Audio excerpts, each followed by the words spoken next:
Hi, I'm Jeff Wolfe. I'm the director, second unit director, stunt coordinator for the NBC TV show Revolution currently, and I'm here at South by Southwest at the Violet Crown Theater. Revolution has been it's been an interesting project. It's been great. I got involved with it about 2 years ago with Jon Favreau and Eric Kripke. I had a meeting with them at Bad Robot, J.J. Abrams' place. I went in, I read the script, and then I met with them, and what was supposed to be a 15-minute meeting turned into an hour. Talking about all the stuff we could do and the things we had come up with, and it's been quite an experience because I've gotten to do everything from design the swords on the show and the handles and the grips, to figuring out the action and what the characters would know. The fun part of Revolution is that it's 15 years in the future, so everything that we know now, we would know then plus. So it's not like a pirate movie. You would have to try to establish the action to be like pirates would fight or a martial arts movie.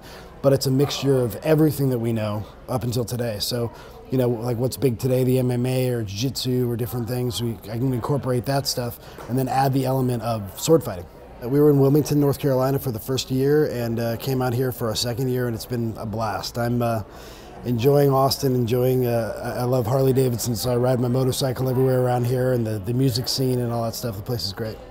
How did I get started? Well, I went to, it's kind of a crazy story, but I was in a lot of trouble as a kid. And I had a probation officer at 14, and my probation officer was a black belt in Danzan Ryu Jiu-Jitsu. And that basically got me emancipated. I got my own apartment at 16. Had to go as part of my probation 4 times a week to jiu-jitsu until I turned 18. And that kind of just set me on a different path. The martial arts, I guess, is the background of that. From there, I went into the Actors Theater of San Francisco. Did that for a couple of years and came to LA with a car and some clothes in there and slept in a martial arts studio floor. I taught jiu-jitsu in exchange for learning taekwondo and some more of the flashier styles for film. I did that long enough that I eventually became the head instructor for Keith Cook, who was a Wushu National Forums champion. So I was head instructor there for 5 years. And basically the only reason I had to stop was the business was getting so busy that I started feeling bad that, I'm teaching people and then I have to be gone for 6 months, and I can't be the instructor as well as the actor, martial arts guy, so I had to make a choice at that point. And started auditioning for roles and started getting some things. The earliest stuff was, I got Bloodsport 2 and went to Thailand for 5 weeks to be a fighter on that, things like that. Sometimes people come, they go, I'm gonna give this 3 years, or I'm gonna give this 5 years, and you're giving yourself an amount of time to fail. You're not actually giving yourself the chance of saying, I'm gonna do this, whether it looks like I'm acting in the play down the street or whether I'm next to Brad Pitt, in a film. You're setting yourself up for failure, whereas martial arts says, this is who I am, I'm aware of myself, I'm aware of my body, I'm aware of who I am, and that's the statement that I'm gonna bring forward, good and bad and all the parts in between. It's a meeting of luck and opportunity, but you have to be prepared for that at the right time, and in order to do that, it's not as big of a deal to tout the little things that you're getting done, although you can take them and use them as positives. What you really can use or need to use is preparedness. It is, again, what the martial arts teaches. I mean, it's discipline as far as that goes. One of the big steps and things that I would tell for stunt people is to take an acting class. Take 5. You know what I mean? Like, go and do it, learn how to act, because you're going to be asked to be that Russian thug in there who wants to kill that guy, and if all you can do is fight, you can't get that across on screen, and they'll get somebody who can. I enjoy playing the bad guys. The bad guys are more fun. I have played good guys. I've played Billy the Kid and, played different good guys. But, the bad guy thing, especially on a film like that with giving actors like Ryan Reynolds, Ryan was amazing in that. A guy like that that's very giving in there for scenes is just amazing. It was a great experience. And I did a 30-foot winch ratchet backwards at 27 feet per second into that truck when he hits me with the big green fist. And that was pretty painful. I did my own action, did my own fights, obviously, but did not put all the action together. I just played the part and played the character, which is fun. I like to do that too. I think by default, I've been very blessed with, some recognition and stuff in the field that we're doing.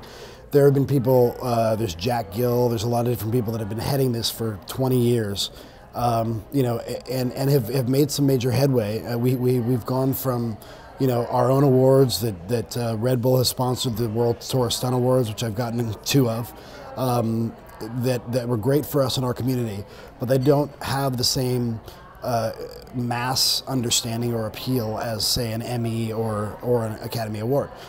Now, as of late, the last, I think, 6 years, the Emmys have now gotten on board, and that's changed a lot. I mean, it's brought stunts to the forefront of television. The last stronghold seems to be the Academy Awards, seems to be film. The issue that we have with that is this is not 1950 or 1960 where the studios are trying to pretend that these characters or these people are, that it's all them.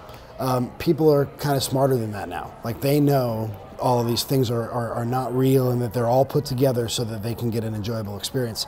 And I think that's shown in the Academy Awards because there are awards for best visual effects. There are awards for, you know, the special effects creations and these things. So they're saying that this character is not that complete entire package. It doesn't take away at all from an actor's performance.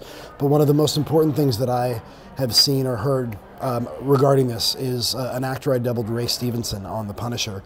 When I got to Montreal 5 years ago and did The Punisher, Ray and I sat down and talked about character. And what was great about Ray was he said, look, we're both playing the Punisher in this movie. I'm saying the words and making the choices of how he says what he says, but you're making the choices and able to do the action, and you're copying me about the way that I walk and all these other things, and you and I together are this character. And that's from an understanding of, to me, a real thespian, a real actor, because an actor who wants to put a part before himself will take that part, see that part, and recognize that I don't have 20 years of martial arts experience. I have 20 years of acting experience. So if I combine that with somebody who has 20 years of martial arts experience, or with a stunt coordinator who then takes that and puts me in that position and makes me look the best that I can look for this character, that makes the film better. And if that's making the film better, that's what awards are for. It's awarding what makes the film better. And so it's really the one kind of slap in the face / redheaded stepchild that there is in this business, I feel like. And it's kind of long overdue time that gets recognized. I shot a project here in Austin with Stephen Collins and David Lyons, who are both on the show in Revolution. It's called Penance.